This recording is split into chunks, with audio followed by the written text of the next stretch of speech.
Eduardo Barreto Senior National High School and the English Department. I am Mrs. Evangeline Batolena Fuentes, your Master of Ceremony for today's event. Welcome to the celebration of the National Reading Month 2021 with the theme, Unmask the Reader in You and Let the Distance Reading Unite Us. Thank you to all our students, teachers, parents, and stakeholders who are watching with us here today.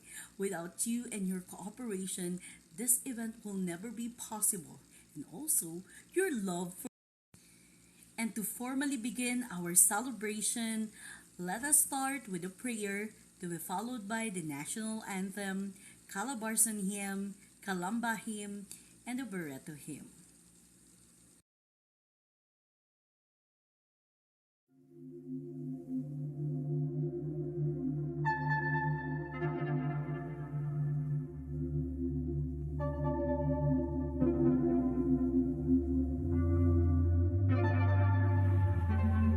Panginoon naming Diyos, ipadala po ninyo sa amin ang inyong banal na Espiritu ng pag-ibig, kapayapaan at katotohanan sa bawat isa sa amin bago namin simulan ang pagpupulong na ito.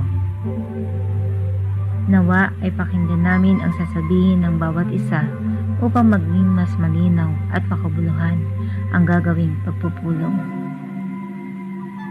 Buksan mo po ang aming mga puso at isipan upang sundin ang mga nais sa amin ng aming Amang nasa langit.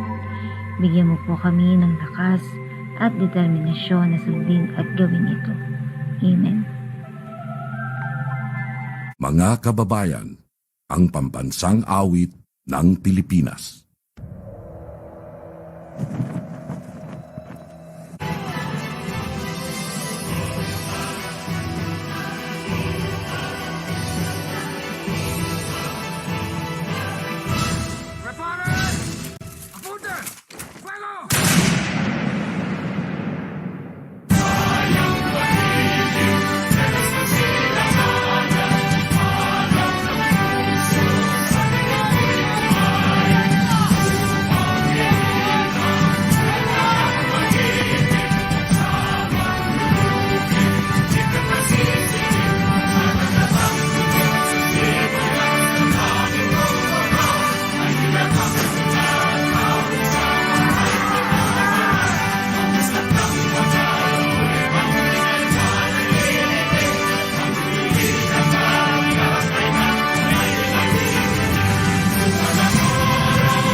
puso't isip ay pandayan, alma mater naming mahal.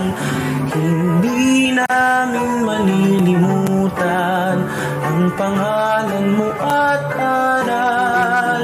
Kahit saan man kami magtungo, pagsinta ay di magbabago. Paaral lang pang sekundarya ng Barreto, o mabuhay ka, alma mater ko. Paaralang minamahal, ang lingkod mo'y laging laang. Patis ka ng karunungan at dangal, sa puso't isip ay pandayan, alma mater naming mahal. Hindi namin malilimutan ang pangalan mo at aral. Kahit saan man kami magtungo, pagsinta ay di magbabago. Paaral lang pang sekundarya ng Barreto, o mabuhay ka, alma mater ko.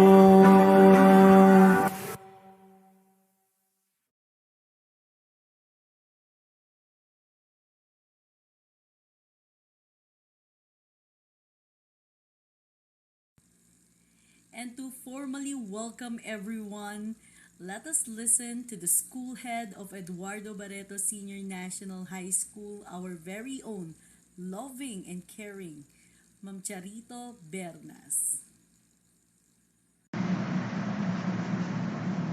In recognition of reading's significance in developing communications and language skills of learners, as well as cultivating critical thinking skills vital to be empowered citizen of the 21st century, Eduardo Barreto Senior National High School is celebrating National Reading Month. The school wants to promote a full awareness and understanding of the role of reading and literacy in the success of every learner. This is the reason why teachers find ways on how they can encourage and motivate learners to enjoy and love reading, especially in time of pandemic. A great opportunity to use our time to develop and hone our skills in reading and be able to widen our horizon in the cheapest and safest way. In addition, the more that we read, the more things we will know, and the more that we learn, the more places we go. Reading is a discount ticket to everywhere. May the activities prepared by the teachers of Eduardo Barreto Senior National High School brings fire to the heart of every learner to become book lover that will in turn makes them best reader. Good day and happy reading.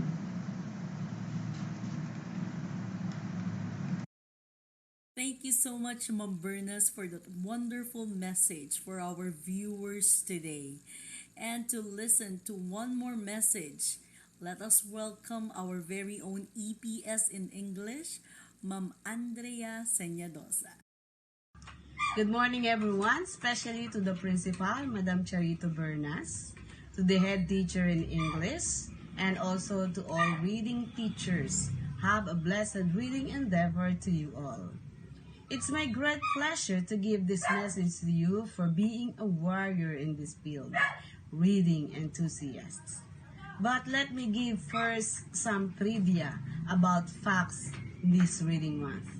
Actually, it was based on Republic Act number 10556, which was enacted by the late President Benigno Simeon Aquino III on May 15, 2013. The 27th of November has been designated as Reading Day and special working holiday. This was done to encourage everyone in the Philippines to read. So, why is Reading Month so important? Simply because reading is such an important component of education. We educators encourage and enhance literacy skill because that is one of our duty and responsibility as teachers. With all the activities we did and you did, our learners discovered that their literacy skills improve their speaking abilities as well.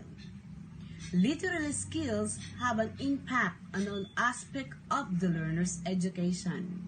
They can excel in test taking, classwork, and class preparation, which influenced by the reading abilities. This reading month is ideal time to cover all over activities we want our learners to feel and explore on that will truly increase their desire to read and grow as well. Remember, the more they practice, the better they grow, just like any other talents. The rise in reading during this month of March boosts both the length of time learners want to read and the frequency with which they take up a book printed or the what we call ebook. So again, is reading important to all of us? Yes, because reading helps us discover the world. Reading is a gateway to learning everything about everything. It helps you discover new things and educate yourself in any area of life you are interested in.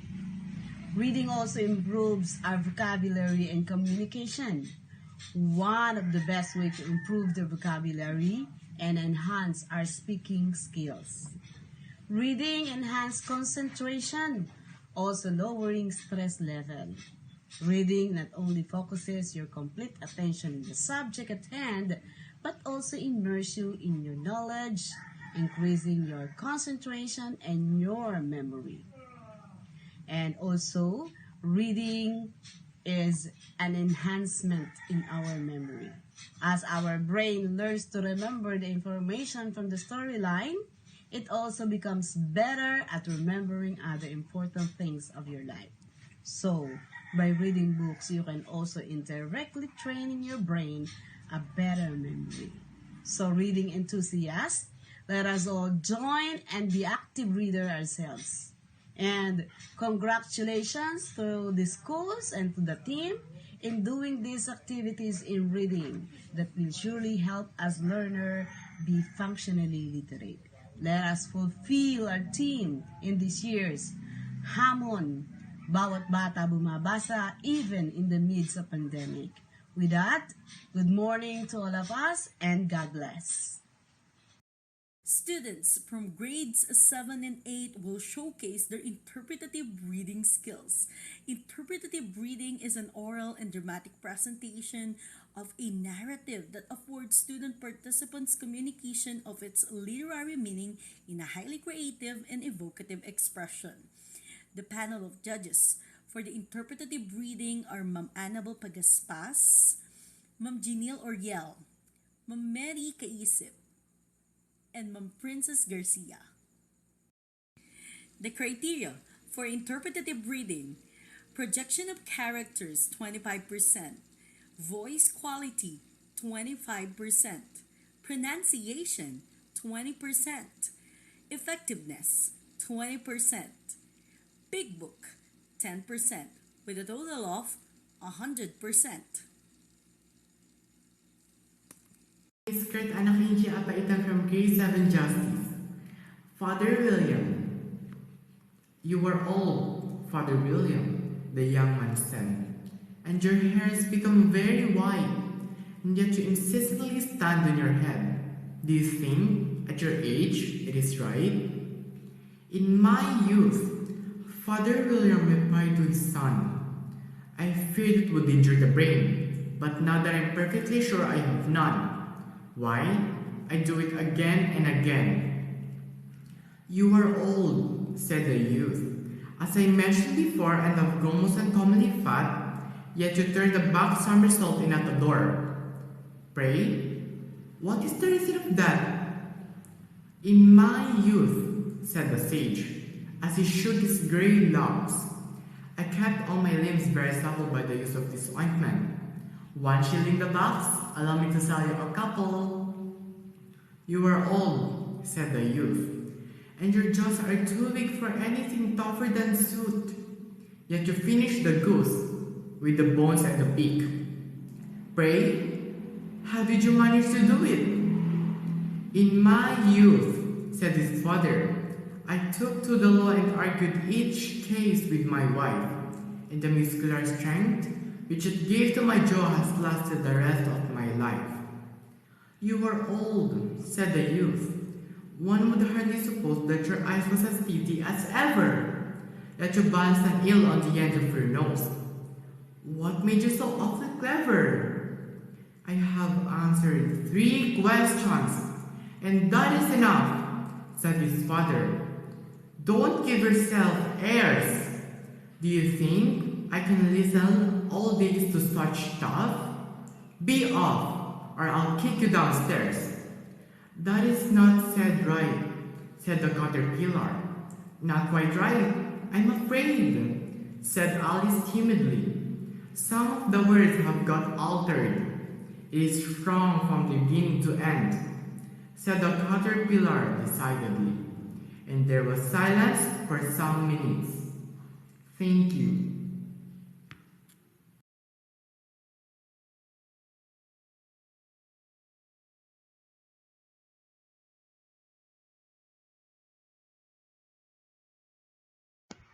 Father William by Lewis Carroll. You are old, Father William, the young man said, and your hair has become very white, and yet you incessantly stand on your head. Do you think at your age it is right? In my youth, Father William replied to his son, I feared it would injure the brain, but now that I'm perfectly sure I have none, why, I do it again and again. You are old, said the youth. As I mentioned before, that I've grown most uncommonly fat. Yet you turn a back somersaulting at the door. Pray, what is the reason of that?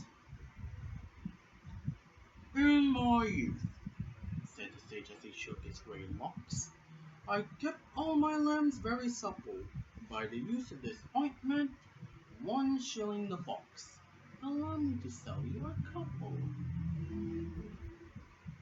You are old, said the youth, and your jaws are too weak for anything tougher than suet. Yet you finished the goose with the bones and the beak. Pray, how did you manage to do it?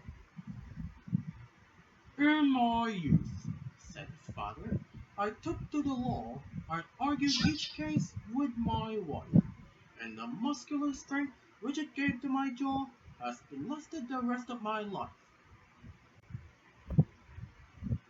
You are old, said the youth.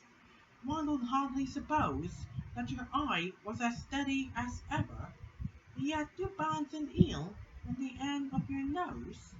What made you so awfully clever? I have answered 3 questions, and that is enough, said his father. Don't give yourself airs. Do you think I can listen all day to such stuff? Be off, or I'll kick you downstairs. That is not said right, said the caterpillar. Not quite right, I'm afraid, said Alice timidly. Some of the words have got altered. It is wrong from beginning to end, said the caterpillar decidedly, and there was silence for some minutes. Father William, you are old, Father William, the young man said, and your hair has become very white, and yet you incessantly stand on your head. Do you think at your age it is right? In my youth, Father William replied to his son, I feared it would injure the brain, but now that I'm perfectly sure I have none, why I do it again and again. You are old, said the youth, as I mentioned before, and have grown most uncommonly fat. Yet you turned a back somersault in at the door. Pray, what is the reason of that? In my youth, said the sage as he shook his grey locks, I kept all my limbs very supple. By the use of this ointment, 1 shilling the box. allow me to sell you a couple. You are old, said the youth, and your jaws are too weak for anything tougher than sweat. Yet, you finished the goose with the bones and the beak. Frey, how did you manage to do it? In my youth, said his father, I took to the law and argued each case with my wife, and the muscular strength which it gave to my jaw has lasted the rest of my life. You are old, said the youth. One would hardly suppose that your eye was as steady as ever. Yet, you balance an eel on the end of your nose. What made you so awfully clever? I have answered 3 questions, and that is enough, said his father. Don't give yourself airs. Do you think I can listen all day to such stuff? Be off, or I kick you downstairs. That is not said right, said the caterpillar. Not quite right, I'm afraid, said Alice timidly. Some of the words have got altered. It is wrong from beginning to end, said the caterpillar decidedly, and there was silence for some minutes. Students from grade 9 will compete for the Declamation Contest. A declamation is a public speaking event that showcases student declaimers' communication prowess in interpreting a literary piece, thereby providing the audience with a direct experience of the craft. The panel of judges for the said contest are Ma'am Mary Joy Pesimo, Ma'am Evangeline Batoleño Fuentes, and Mr. Romark Escanio. The criteria for the declamation contest: overall interpretation 45%, vocal aspects 40%, costume and props 15%, with a total of 100%.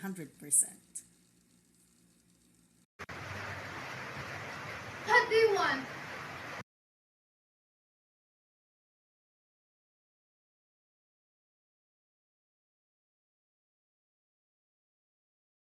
Why are you staring at me like that?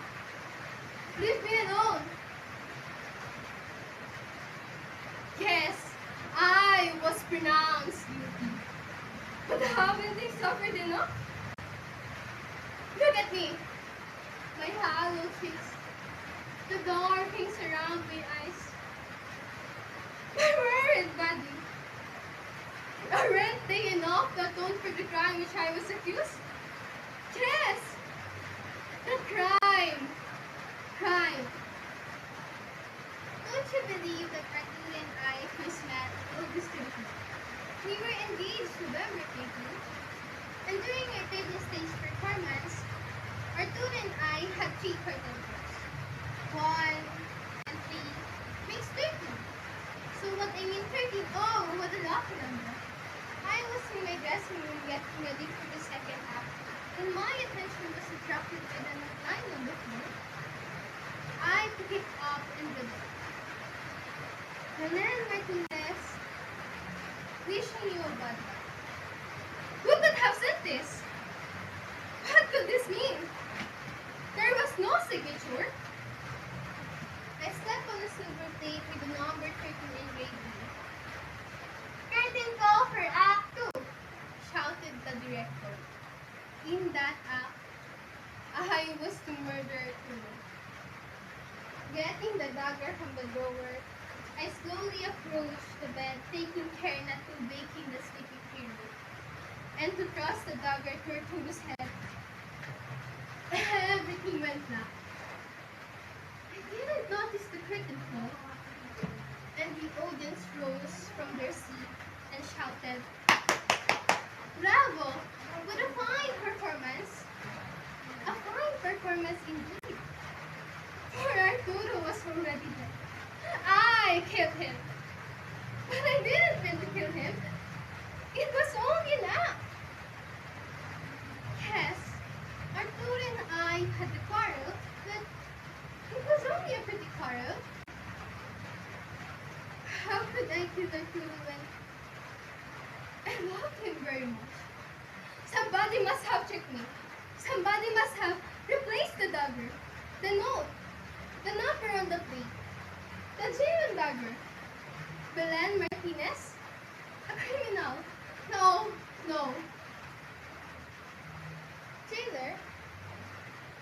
8th day? You don't have to answer. I know it. I know why you came for me. It is my execution day, May 13th. Oh, that number is driving me mad. No, no, no.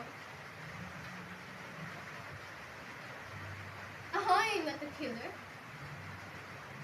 Belen Martinez? A killer? 13. 13, 13, 13.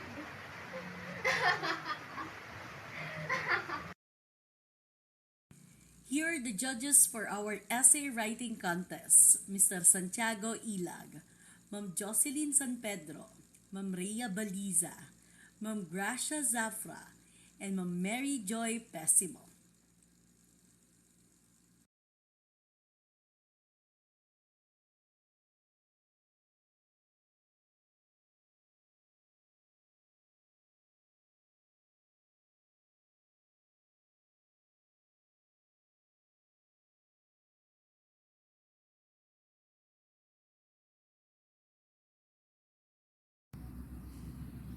Good day, everyone, especially to our principal, Ma'am Charito Bernas, my co-head teachers and co-teachers, parents who support us, and students who are watching today. I appreciate the support and effort of the English teachers who organize and show cooperation in their reading activities. I acknowledge our principal who always stand behind us in our undertakings. Thank you to our dear parents for assisting your children and continue encouraging them to read in English and in Filipino. I know you want the best for them. I would like to commend all the students who join and participate in this Reading Month celebration. With that, let me end this with a quotation of Harold Kushner. I think of life as a good book. The farther you get into it, the more it begins to make sense. God bless and keep safe. And that ends our celebration for the National Reading Month. Time flies when we are having fun indeed. Because of COVID-19, I know that most of us cannot go out, but always remember, between the pages of a book is a lovely place to be. So keep on reading. Once again, I am your Master of Ceremony for today's celebration. I am Mrs. Evangeline Batolena Fuentes. See you next time. Goodbye.